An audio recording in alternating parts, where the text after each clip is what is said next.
Hey everyone, I'm David Caplan, and this is Real Live. Happy Friday the 13th, everyone. I'm here with Muse, Candice Frederick, and ABC News radio reporter Brad Mielke. Hey guys. Hey. Thanks for having us. Thank you for being here, Brad. Nice to have you here today. Blast, thank you. All right, let's talk about what everyone is buzzing about this week, Harvey Weinstein. Now, this is a very serious topic, and so let's just get to the basics here. Now, he is accused of alleged advances, alleged sexual harassment, and in some cases even alleged assault. Now, just for the record, a rep for Weinstein says that there was no non-consensual sex. A rep for him also adds that there was no retaliation for any rebuffed advances. And we should also add that Weinstein has been fired from the Weinstein Company. So with that in mind, let's just talk about sort of the implications for this sort of greater society. So first, let's just throw this out here. Does this really empower women at large, really, to come forward, like seeing this and saying, you know what, this is going to allow me now to speak out? What do you think, Candice? Let's sort of bring this to you first. Yeah, I think yes, but I think also there's been some repercussions to some women who have spoken out about it. You know, it's instantly, an attack against their credibility. And, people are just like, oh, why is it taking this long for them to, those questions arise rather than what, the actual things that they're actually accusing him of, which is problematic. So it's yes and no, it should, but then there's that other part that they're actually just being almost attacked for things that are deeply personal and also very, sensitive. But bigger picture, is it still doing more good than harm, though? At least it's still raising some sort of consciousness, though? I think it's raising consciousness. I think it's raising awareness, but how people are reacting to that is very telling. And do you feel, though, that the reaction, though, has been good, though? So that's one positiveness of celebrity, though, aspect, though? It just helps, like, regular people are saying, oh, at least, like, a celebrity, though, brings, they lends their voice to it. Yeah, I think because it's not something that is, isolated strictly for Hollywood. I think it's something that happens across the industries. I think it's something that is so indoctrinated in our society as women that it can be encouraging for other women to speak out. So, but also these are women who are of much higher power and profile than people in other industries.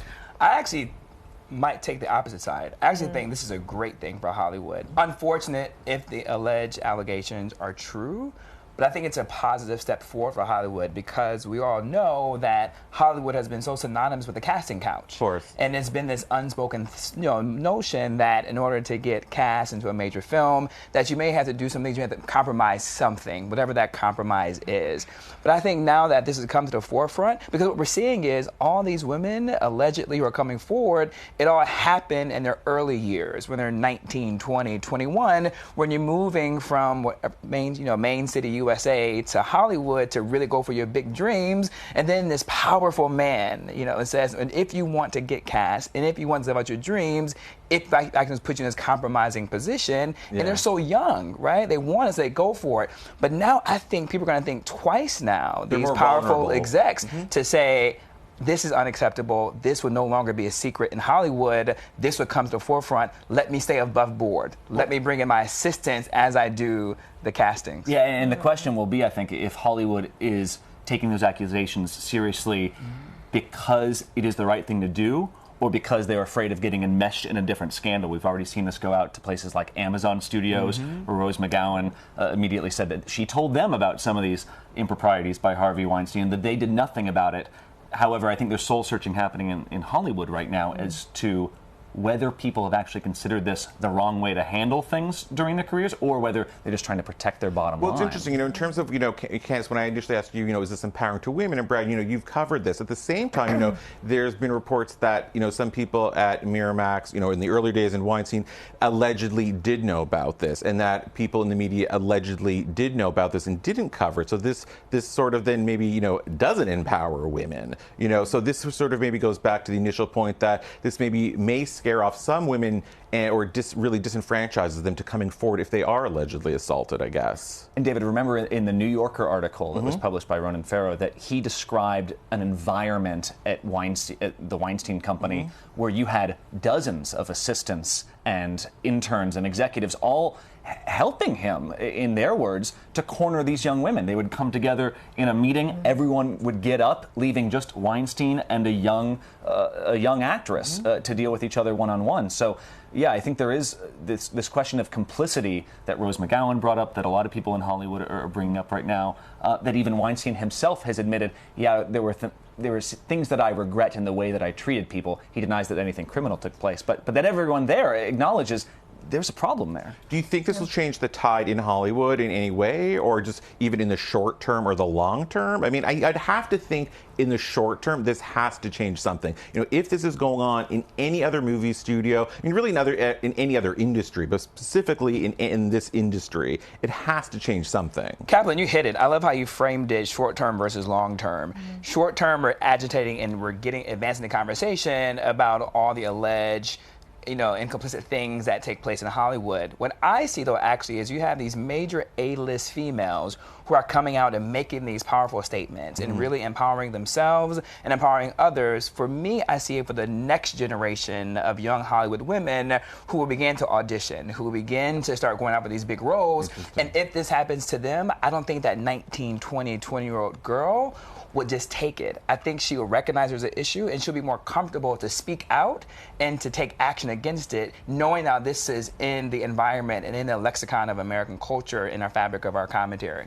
And I'm just curious, go on, sorry. I think that they will be more empowered. Whether they will actually act on it, I'm not sure. Like, I'm not sure whether they'll actually say, okay, this is what, people like Angelina Jolie and a lot of other celebrities who have come forth, but it's still a very sensitive topic. We're talking about their career. We're talking about something that is still kind of on the cusp, and we're talking about very powerful men. When we talk about complicity and when we talk about moving forward in Hollywood, that's not something that should just be on the ownership of the women. That's something that men also should have responsibility for as well, and that's something that will also help change the culture. Well, let me bounce off you. You're talking about complicity, and then there's this issue here of sort of really what role do men play in policing each other? There was this notion we heard that there were men who allegedly did know that this is going on. So what role do men play really in policing each other? And is this something that we're going to see in the next generation of male executives? The next generation of male executives coming up. Of course, there's the current generation. We don't know if they're going to change, but the next one's coming up. Some these men knew. Are they going to speak up? I mean, do they have a responsibility? Brad, you were saying, in your reporting in the New Yorker article, there were these culture of assistants. Likely, probably female, young females who were really a little bit, complacent themselves and sort of, being, around Harvey and doing this. But what about these powerful executives who were largely male? I mean, how can men really counter this culture? Well, there's going to be the dual questions of the people who are in charge of actually not being predators, and that's what some people have accused Weinstein of being. And then there's other people who the complaint is that they were describing Harvey Weinstein as he just has issues, or like he has predilections, he likes this type of thing, not viewing that as simply a personality tick, but is viewing it as potential crime, and is viewing it as something that's unacceptable in the workplace. And we're talking about people who, whether they will come forward or not, we've heard from the Angelina Jolies and the Kate Beckinsales, but in so many of those cases they're saying, yeah, he did this thing to me and I was able to rebuff him. We haven't heard as many women coming forward with their name attached to say, he did this to me and I was a victim of this physical act. Or we haven't, there's still been a line drawn there with a lot of women who have been afraid to say anything like that. And we haven't heard that much about other executives, and you wonder if Hollywood's going to have that reckoning moment, if everyone's looking over their shoulder right now going, oh, I had a boss that was just like that. I think the difference from then to now is that happened within a vacuum. Yeah. That happened in this inside circles of Hollywood where they knew these things were occurring, but it was never discussed on this large scale the way that we're doing it now. I think by us having this conversation, the way the media has covered it, the way everyone is talking about it in their homes, I think a spotlight is now on Hollywood to do the right thing now. And so when a light has been shined on an issue, people kind of have to be mindful of their actions, whether they're male, whether they're female, whether they are encouraging it or not speaking out against it when it's happening in front of them. I think the light has been shined now, and there is no putting this into a box. There is no keeping it a secret anymore, right? There is the ability for people to feel comfortable to come forward and to speak out when something like this may occur. And go on, Candice. Yeah, I do think that it is building a platform that wasn't previously there, but we've seen this with sexism and we've seen this with racism also in the industry. Those are also non-secrets in the industry. Yeah. Those are things that are very profound and very consistent in the industry, yet there still have not been steps taken to actually to alleviate those issues. And it's an industry where we were talking about this, how as an actor, especially female actors, your body is on display, you are objectified as part of your job. Of course. And so it's difficult to sometimes to ascertain the line of when is somebody asking for too much, when am I supposed to turn this thing down? And you're dealing in an industry where it's very easy to get labeled a problem, especially when you're 19 or 20. Exactly. And Yeah. you're afraid of getting And a labeled woman. as that person that's difficult to work with. I guess I don't want to be this glass is half full or this hopeful optimist, but it's just hard for me to believe that will still happen the way things have been happening. I think that all these actors, these conversations happening, this can't be done in the vacuum. This can't be done behind closed doors anymore. You think that if an executive says, "Hey, can I get a massage from you, sweetheart," that somebody's going to step in there and say, "Hey"? I think now the way the conversation is going, I don't think the executive will be very mindful of to even make that type of statement. We're going to have to be knowing, optimists here. Yeah, that the implementation could be there. All right. Well, we're going to be optimists about this. I think this story is going to be going on for a long time. I think it's going to be very interesting to see what happens. But all right, we're going to go on to another controversial figure here, the President of the United States, Donald Trump, and Eminem. We're going to change gears here a little bit. So Eminem, you may have known, he released a 4.5-minute freestyle rap here, slamming the president with a lot of profanity. So there's a lot of beeps if we were going to play this here. And it got a lot of controversy, and President Trump was not very happy about it. And you guys heard, I'm sure it was released during the BET Hip Hop Awards. Didn't you guys see it? Are we going to play a clip of it a little bit, I believe? Not yet. We're going to play that in a little bit. But what did you guys think of it? A lot of nervous sensitive. Yeah, I know, right? We're busy like beep, beep, beep. No. So, what did you guys think of it? I mean, it was an interesting moment for the BET, the Black Entertainment Network, to show Eminem, this person from the hip-hop scene, but a white man taking on President Trump in this visceral way. It was, whether it was fully freestyled or whether it was something that was slightly scripted, he went after him on everything from Colin Kaepernick and the Black Lives Matter movement to even taxes that he said fly Donald Trump around in his personal jet.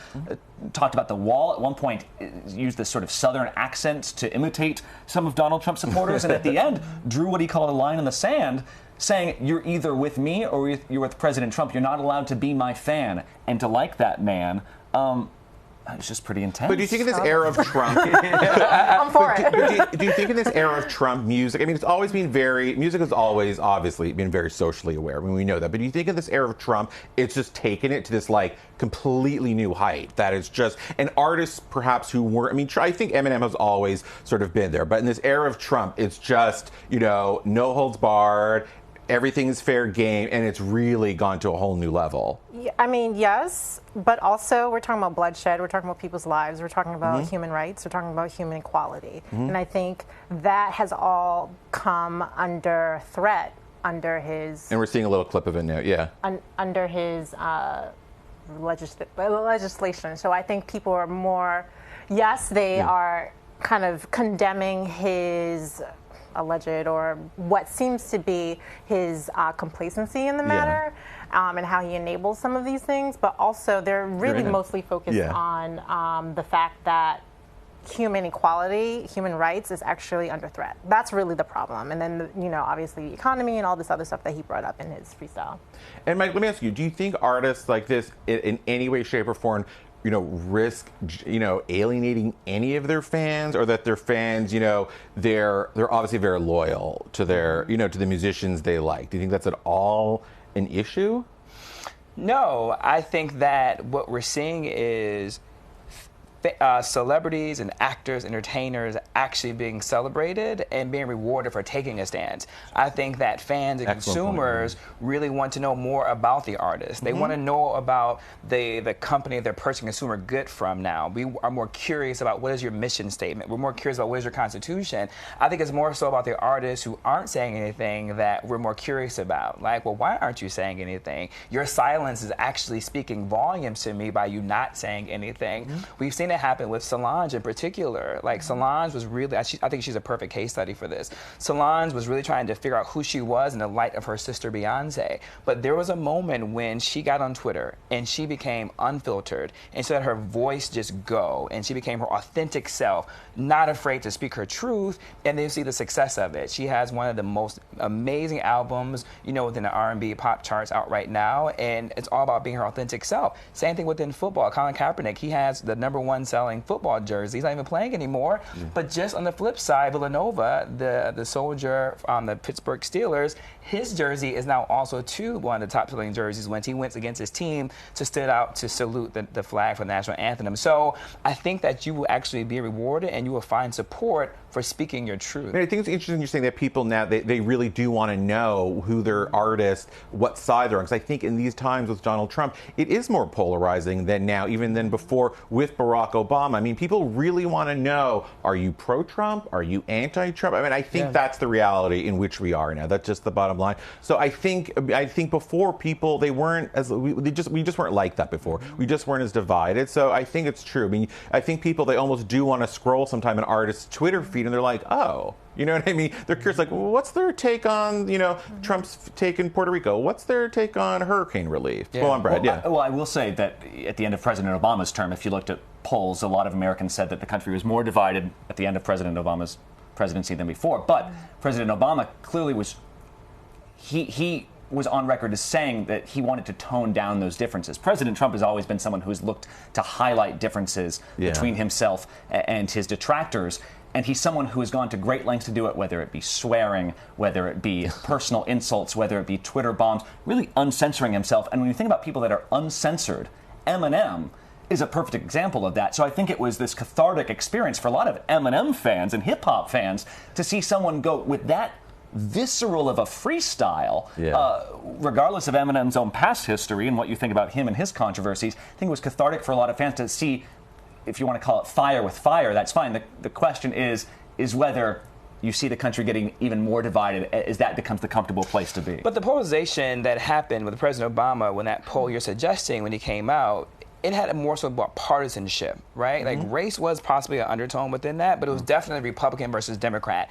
Now we're going to cultural wars, right? Now this is about identity politics, right? And so when you get to cultural wars and you get to identity politics, the polarization takes on a whole new meaning, right? In terms of what's happening. The reason why I would like for people to stop using that argument of, I just want to watch football to watch football. Yeah. I just want to watch a movie to watch a movie. I just want to play a song to play a song. That has got to stop. Because the reason why, Caplan, is because President Trump has now inserted himself. President Trump tweets about the Oscars. President Trump tweets about the Golden Globes. He tweets about the Emmys. He tweets about actors. He tweets about music. He tweets about ratings. He himself has inserted himself into pop culture. So because he's inserted himself into pop culture, he now has the office of the presidency. So now politics has been inserted. So we can no longer use that argument, I just want to be entertained. No, this is, unfortunately, politics has now been inserted. All right, well, fair point. Okay, one thing he hasn't inserted himself into yet, caveat, yet, is Star Wars Last Jedi. Yeah. Fair enough, right? Fair enough, right? Can we all agree on that? Thank you, right? Good segue, right? Thank you, right? Perfect segue, right? bro. Perfect segue. Right, I just said this now and then like, right, Right. we're gonna... Okay, all right. Star Wars Last Jedi. Trailer was released on Monday. We all watched it. I'm a Star Wars fan. I'm a little bit old school. I kind of like the original ones. It was great. Lots of, great graphics, just the whole thing, special effect. I really liked it. What did you guys think of it?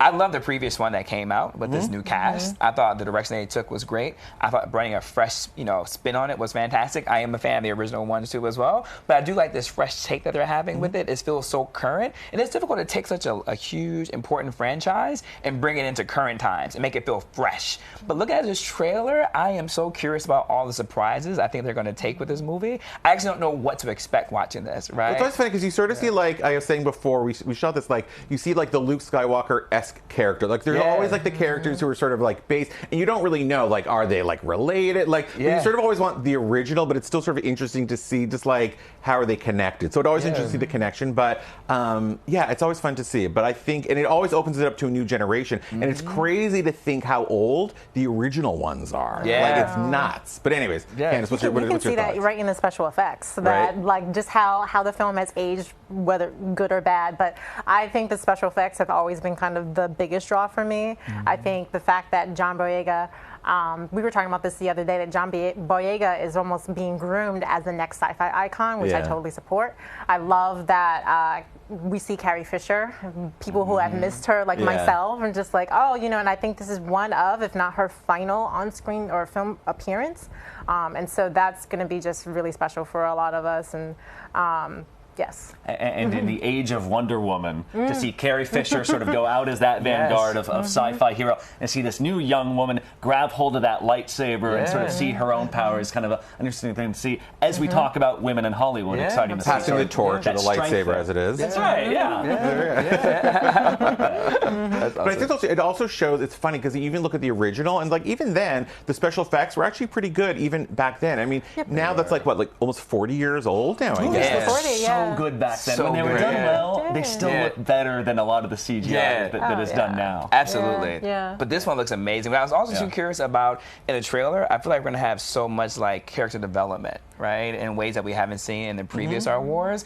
I feel like there's a lot of tension between each characters and actors and like their mentors and Luke Skywalkers. And so I feel like we're going to see a lot more narrative in this one in ways that we haven't seen before. I think that they've talked also about, even in the trailer, destiny. They talked about this fulfilling of destiny, and that's something. I went to New York Comic Con over the weekend, and that's something that John Boyega was talking a lot about. And they said that even he was talking about it particularly for Pacific Rim Uprising, but also for this Star Wars film, the same type of thing. It's really this sci-fi genre is really kind of approaching these characters in such a gigantic kind of personal way. You got some cool images there up on the screen. Actually, it looks pretty intense over there. Yeah. Right, those are some pretty cool images. Did you go dressed up as anything to Comic-Con, or no? You just went as you. Just went as myself. That was fabulous. Right, that was enough, right? You didn't need to hide behind any mask, right? It just goes, that's good enough. All right, that was cool. All right, so now I'm dying to see if Trump's gonna like tweet about it or. He will. You started a trend. I know. Right? Let's see. All right, guys. Favorite part of the show, Brad. We do a fun little part of the show at the end called Real Talk, but we're gonna save you for the last, or second last, right? All right, take it away, Mike. Hey, so I am excited. Tomorrow, I have the opportunity to be in Los Angeles, California, to present my third annual Careers in Film Summit with the Academy, with the Oscars, with my friend Bettina Fisher, who is with the Academy. And we created this 3 years ago to really bring students from Los Angeles United School District together to be exposed to all the entrepreneurial aspects within the film industry and to learn about how they can get into the business, not just as an actor, but just, that's me at the Oscars this current year. Yeah, so the bow tie was very old school. But I'm really excited for the panelists that we have coming out, just to highlight a few of them. Tell us. We have Haifa Al-Mansour from Wajah. She is the first female director in Saudi Arabia. So she has one coming out, so I'm excited to be in conversation with her. We have Eva Longoria. We have an ABC favorite, Wendy McClendon-Covey from the Goldbergs and from Bridesmaids. And we have John Ridley. We also know Oscar winning from 12 Years a Slave. ABC's American Crime too as well. I think I'm plugging ABC right now. Yeah, I didn't even make the connection. Yeah. Then we have Patricia Riggin from the 33. We have Nina Yang Mangovia, which I'm really excited for her, the producer of Fruitvale Station. Her and her producing partner are going to do the Ansel Davis story coming up really soon. We have Justin Hurwitz from La La Land. Cool. And then to round it out, we have Vanessa Morrison, who is president of 20th Century Fox Animation Comic Con. Kind of tie that all together. So I'm super excited for it to expose the youth of Los Angeles to this opportunity. All right, good cause. Congrats. When's that? Tomorrow? Tomorrow at 8 a.m. at the Academy. All right, sounds fun. And you're jetting off to LA right after this, right? Right after here, after we say cut. Man. Yeah. Cool. All right, Candice, try and top that. So I can't, but I will say that I do want to plug, I haven't seen it yet, but I do want to plug, because I attended New York Comic Con over the weekend, attended this panel on Professor Marston and the Wonder Women, written and directed by Angela Robinson. a Black queer woman filmmaker. So super excited about it. It is, from what I gather and from what I gather from this conversation, super radical, super feminist, super important. So definitely see it. Super good and super real. All right. Brad? That's great. Take it away, Brad. Today is Friday, you guys, Yes. and I feel like we've worked so hard to get here that I just wanted to pay an homage to people who make their job something they love. I don't know if we have the video of this, but I saw yesterday at Queensboro Plaza, you guys, I found this dancing traffic cop. Watch this lady get into her job right here. She is moonwalking. She is That is partying. awesome. So into it. We're talking about plugs. Like, here's a plug for like NYPD, like enjoying life when my they gosh. can, and just making your job something you like, you That's guys. And we great. all take ourselves so Great. seriously. Yeah. That's so good. Brad, that's so good. Oh my God, I I'm glad love you that. brought that in, Brad. There you go. Oh my God, my real That's talk, I good. feel, is the most superficial one and the irrelevant one. Always. No, My real talk is Riverdale, the show that just returned this week. yeah, I love that's great. Riverdale. Yeah. Seriously, Yeah. Riverdale's on the CW, so it's like an anti-ABC plug, but that's okay. It returned this week, season 2. It's the best show. If you grew up, there's the thing. Look at it. It's dark. Look at it. Yes. If you grew up watching, I loved reading Hot Archie cast. comics Yeah. growing up. It was the best. This is not like the Archie comics you watched growing up. Yeah. Seriously, it's dark. It involves like murder, intrigue. It's really I love it. Seriously, good. I love it. All right. That's a good one, Yeah, Caplan. it's That's really a good one. All That's a right, good one. guys. Thank you so much, Brad. Thank you for being here. I hope you come back again soon. Thanks, Brad, for coming, That was man. a really It was great great. real talk. That You like was. inspired me, by the way, Yeah. to search next time on like the internet for like fun clips like that. Seriously, a bunch of these That's dancing cops every are week I'm exactly. like, I know what to do. Next time, that's what I'm looking for. You should do Dancing Yeah, Fireman, David. That's the one. All right. Thanks, Yeah. guys. Thanks for watching Real Live. We will see you next time, and happy Friday the 13th. Bye. See you next time. Yay.